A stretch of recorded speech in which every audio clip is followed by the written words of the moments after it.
আসসালামু আলাইকুম সুপ্রিয় শিক্ষার্থীরা, নবম ও দশম শ্রেণীর সাধারণ গণিত অধ্যায় 2 set of function Barishal board 2022।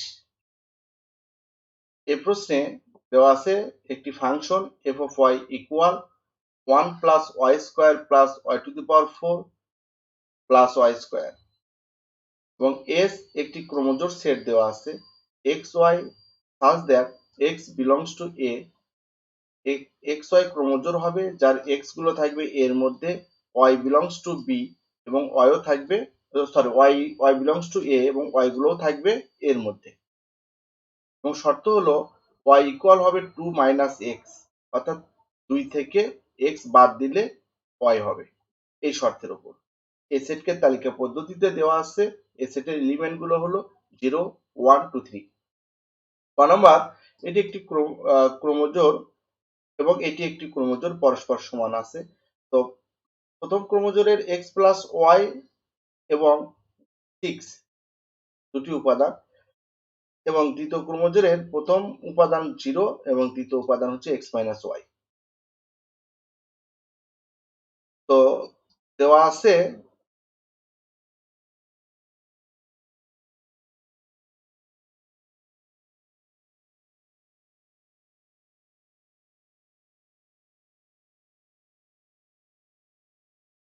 x plus y 6 equal x plus y এবং 6 প্রথম ক্রমজোড়ের দুটি উপাদান ইকুয়াল 0 x মাইনাস y দ্বিতীয় ক্রমজোড়ের দুটি উপাদান।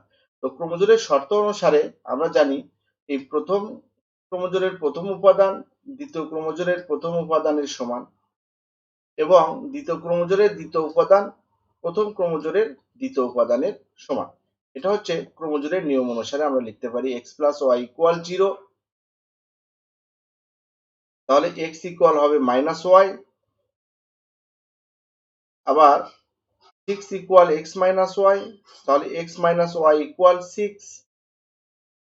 এখানে আমরা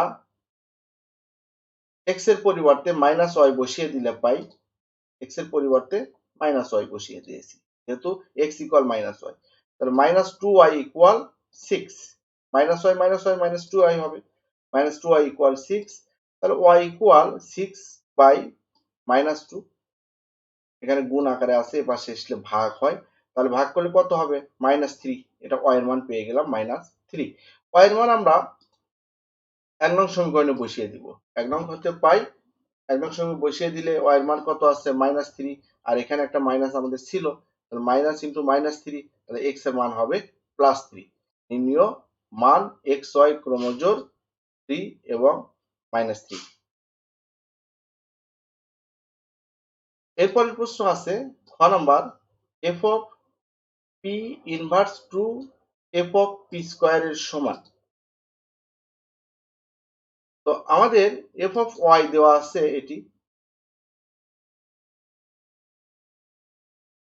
সম্ভবত এখানে ভুল আছে, এটা প্লাস হবে না, এটা ভাগ হবে।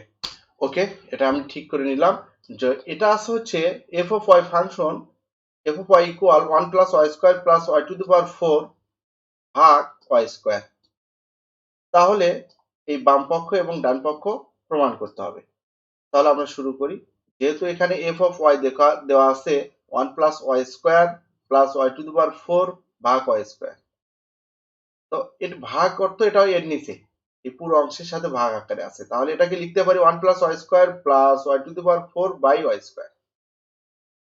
তো এখানে যদি আমাদের নির্ণয় করতে হবে f of p inverse 2, f of p inverse 2 মানে 1 বাই p স্কয়ার। তো আমরা আগে এখানে যদি আমরা p করি, f of p করি, তাহলে কি হবে, এই y অবস্থানে সব p আসবে, 1 plus p square plus p to the power 4 by p square, অর্থাৎ এখানে y এর পরিবর্তে আমরা যা বসাইবো সব এখানে y এর পরিবর্তে বসবে, এই আর কি।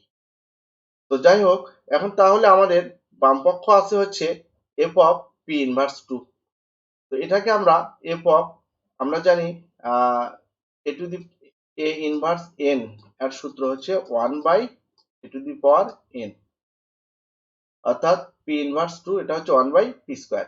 এখন আমরা এই যে এখানে যে p টা নির্ণয় করে নিলাম, এই পি অবস্থানে আমরা যদি এফ অফ 1/p² করি তাহলে এখানে সব 1/p² হয়ে যাবে।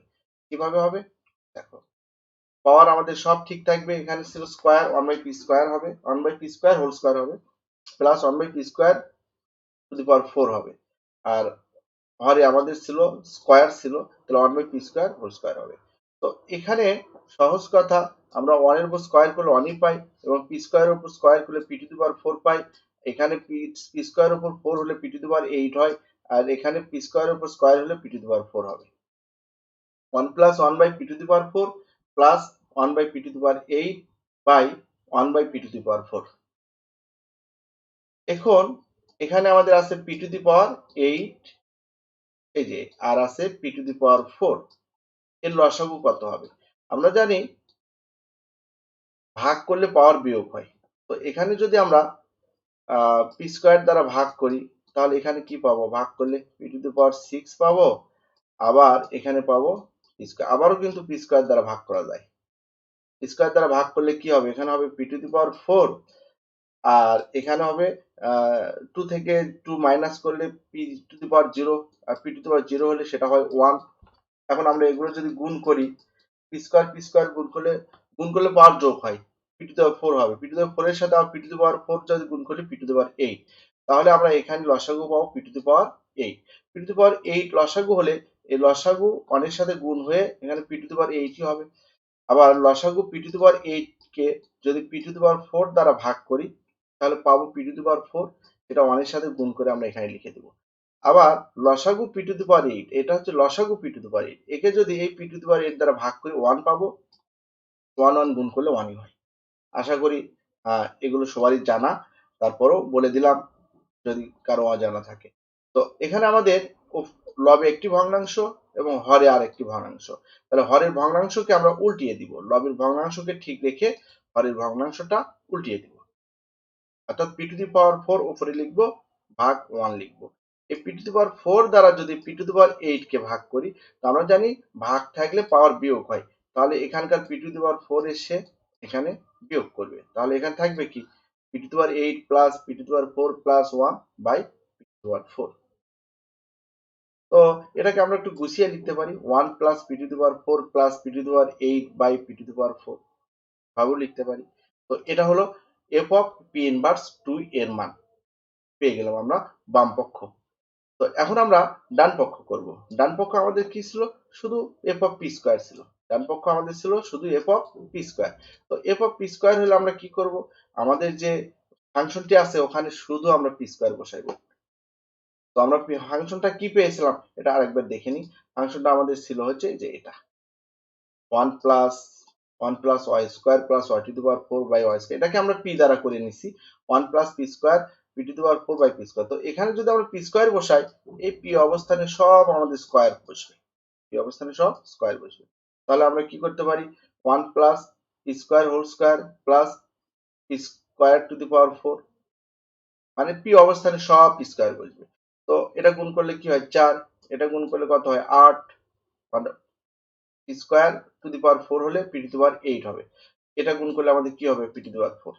তাহলে 1 plus p to the power 4 plus p to the power 8 by p to the power 4, বাম পক্ষ ডান পক্ষ সমান। অতএব f of p inverse 2 equal f of p² পরস্পর সমান, প্রমাণিত। এরপরের প্রশ্ন হচ্ছে s কে তালিকা পদ্ধতিতে প্রকাশ করে ডোমেন রেঞ্জ নির্ণয় করতে হবে। তো s আমাদের একটি ক্রমজোড় সেট দেওয়া আছে এবং a একটি তালিকা পদ্ধতির সেট দেওয়া আছে। এই তালিকা পদ্ধতির সেট থেকে xy ক্রমজোড় সেট নির্ণয় করতে হবে এই শর্তের উপর, y ইকুয়াল 2 মাইনাস x এই শর্তের উপর। তাহলে আমরা লিখতে পারি, দেওয়া আছে আমাদের s সেটটি হলো xy ক্রমজোড় such that x belongs to a, y belongs to a, অর্থাৎ x ও এর মধ্যে থাকবে, y ও এর মধ্যে থাকবে, শর্ত হচ্ছে y ইকুয়াল 2 মাইনাস x হবে, এবং a তালিকা পদ্ধতির সেট, এর উপাদানগুলো 0 1 2 3, আর s এ বর্ণিত শর্তটি হচ্ছে y ইকুয়াল 2 মাইনাস x।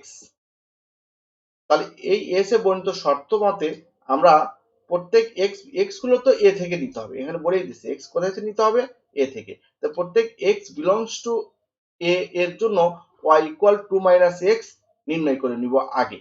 তো আগে আমরা কি নির্ণয় করে নিব, এক্স এর মান এর মানের জন্য, এর যেগুলো আছে সেই মানগুলোর জন্য আমরা y equal to minus x নির্ণয় করে নিব।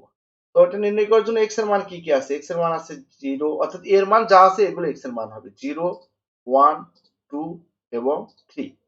তাহলে এখানে তোমরা 0 বসাও, 0 বসালে আমরা 2 থেকে 0 মাইনাস হলে কি হবে, 2 থাকবে। এখানে তোমরা 1 বসাও, 2 থেকে 1 মাইনাস করলে কি হবে, 1 হবে। এখানে তোমরা 2 বসাও, 2 থেকে 2 মাইনাস করলে কি হবে, 0 হবে। এখানে তোমরা 3 বসাও, 2 থেকে 3 মাইনাস করলে কি হবে, -1 হবে। এখন লক্ষ্য করো, আরেকটা শর্ত বলা আছে, ওয়াই গুলোও কিন্তু এর মধ্যে থাকতে হবে। তো এগুলো সব তো আমরা ওয়াই নির্ণয় করলাম। তো এই ওয়াই গুলো এর মধ্যে কি কি আছে, 2 আছে, 1 আছে, 0 আছে, কিন্তু -1 নাই। এই -1টা কিন্তু আমাদের এর মধ্যে নাই। তার মানে এর মধ্যে না থাকলে ওয়াই এর মধ্যেও চলবে না। তো ক্রোমোজোমের যদি একটাই উপাদান না থাকে তাহলে আরেকটা উপাদান তো থাকবে না, তার মানে এই এই ক্রোমোজোমটাই বাদ যাবে। তাহলে আমরা লিখতে পারি এখানে -1 ইজ নট বিলংস টু এ, অর্থাৎ -1 এর মধ্যে নাই, কাজেই এই ক্রোমোজোমটাও এস এর মধ্যে থাকতে পারবে না। তো এস এর মধ্যে কারা থাকবে, এই ক্রোমোজোমটা হবে 0, 2, 1, 1, 2, 0, এই তিনটা ক্রোমোজোম এস সেট হবে, 0, 2, 1, 1, 2, 0, এই তিনটি ক্রোমোজোমই হচ্ছে এস। এর রেঞ্জ কি, রেঞ্জ হচ্ছে এই যে, ও আগে ডোমেনটা নির্ণয় করতে হবে, 1 মিনিট। ওকে, তো ডোমেন হলো এই ক্রোমোজোমের প্রথম উপাদানগুলো, 0 আছে, 1 আছে, 2 আছে, এই তিনটা হলো ডোমেন। আর রেঞ্জ হলো এই ক্রোমোজোমের দ্বিতীয় উপাদানগুলো 2, 1, 0। তাহলে ডোমেনকে আমরা লিখতে পারি 0, 1, 2, অর্থাৎ ক্রোমোজোমের প্রথম উপাদানগুলো ডোমেন 0, 1, 2 এবং দ্বিতীয় উপাদানগুলো 2, 1, 0, 2, 1, 0, এটা হলো রেঞ্জ।